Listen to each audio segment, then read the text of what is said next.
These 500 arguments were the personal accounts of what they had seen and what they had experienced in Bloody Sunday of the aforementioned Lieutenant Colonel Derry Wolford, commander of the Paris, all three company commanders who had been present in Derry on the day, and the brigade intelligence officer. 5 personal statements, all in Michael Jackson's handwriting. Asked about this, Jackson said he couldn't remember doing it. He couldn't remember why he had done it. He couldn't remember who had told him to do this. Yet, think about it. All this was done, incidentally, before the morning after Bloody Sunday. It was done during the night. Now, you wouldn't think you'd remember that, wouldn't you? I think I sat there and this bizarre exercise. And needless to say, all these accounts exonerated all the soldiers and identified everybody hit by bullets as having been armed with some potentially lethal device. So Jackson did all that, and yet Saville makes no finding against him at all. He says more or less in his reports, a bit of a mystery, all that business about Captain Jackson, sort of, and all this scribbling that he was doing. He also says that no evidence that this shot list was used in any way as part of a cover-up of what had happened on Bloody Sunday. You see, if you read the preceding pages, before he arrives at this conclusion, Saville reports, as a fact, that this shot list was used early in the morning after Bloody Sunday in an interview in the BBC World Service Radio. A man called Colonel Harry Dalzell Payne, who was the head of information policy, i.e. propaganda, in Northern Ireland at the time. He gave an interview to the BBC immediately after Bloody Sunday, using the shot list and saying, here's what happened on Bloody Sunday. That went around the world. And the next area in the daylight hours after that, British Information Services, which is the government's propaganda arm, I suppose, distributed the shot list and a commentary on it to every British embassy and consulate in the world, saying, this is the answer to any questions that may come up about what happened to Derry yesterday. Saville reports that. He also reports that the shot list was the basis of the first statement made in the House of Commons about Bloody Sunday by Lord Balney, Defence Minister, Minister for the Army. Lord, but he was an MP. I don't know how that happened, sort of some constitutional nonsense, you Lords in the House of Commons, but anyway, Balney used this shot list and read it out, not word for word, but used it as the basis for his statement in the Commons. And after all that, Saville says there's no evidence that this shot list was used as a cover-up. Now I would say that is the cover-up. That is the cover-up, and that's the use of the shot list. And this is an amazing finding.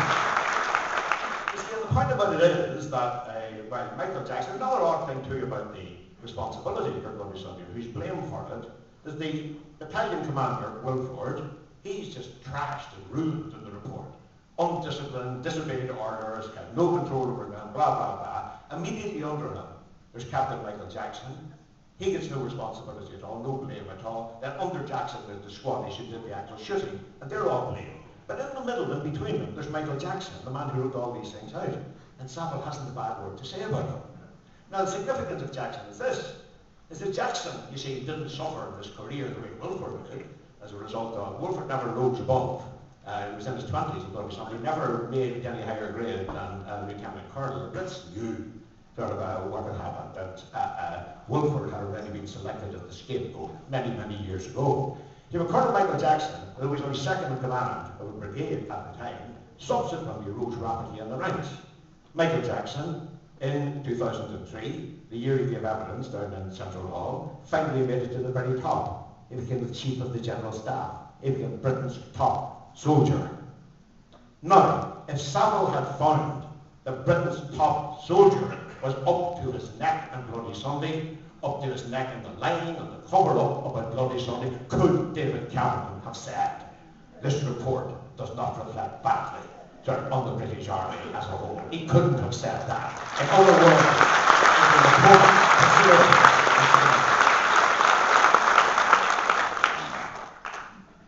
another thing is not mentioned in the report. Saville says explicitly that there was no culture of tolerance of improper violence by British soldiers in Northern Ireland, which the Paras might have interpreted as giving them the green light to do what they did in the Bogside. No evidence of that. Now the Paras themselves, the same Paras, the previous August, over the 9th, 10th and 11th of August in Ballymurphy in West Belfast. Jerry Conlon referred to this when he was talking yesterday. Killed 11 people, including 2 priests and 3 women. Many of them shot in the back from the roof of, I think, of the Henry Taggart Memorial Hall, where they were sitting in church, taking pot shots at people. Killed 11 people. That was the virus.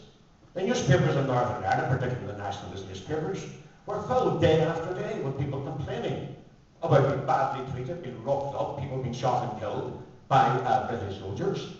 In July 1971, right in the place where Bloody Sunday took place, there were 2 young men, Cusick and Beattie, Desi Beattie and Seamus Cusick, shot dead by the British Army. This was happening over and over again.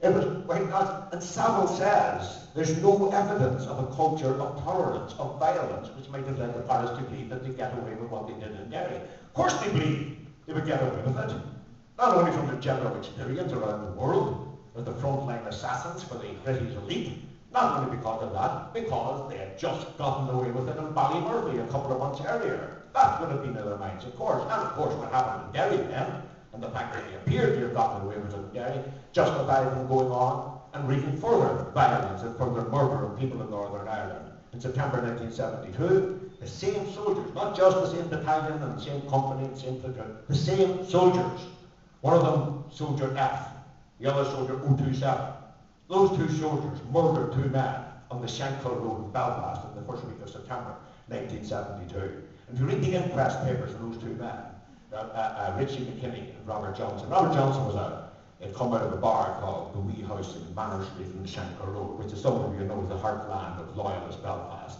And he's a bit of a derelict. He's a local character, the worse for drink than the rest of it. He came out and surveillance who gave evidence at his inquest said he was shouting things like, you know, I walked these streets in my bare feet in the 30s. And that's how he shouted things like, the meek shall inherit the earth. Bit crazy than the drink and so forth. And Soldier F, who killed 4 people at least on Bloody Sunday, took him and shot him dead. And in giving evidence to the inquest, in writing, of course, he didn't actually appear, he never did in those days. Soldier F said, I saw this man, he came round the corner, he had an object in his hand, I took it to be a rifle, he seemed to be pointing it at me in self-defense, I opened fire. Exactly what they said at the Bogside. He said one thing leads to another. The culture of tolerant violence gives them to believe that they could do all this with impunity. And yet Saville says that he found no evidence of any such no evidence of any such culture. In a way, sort of in a very narrow way, you can see what Saville meant.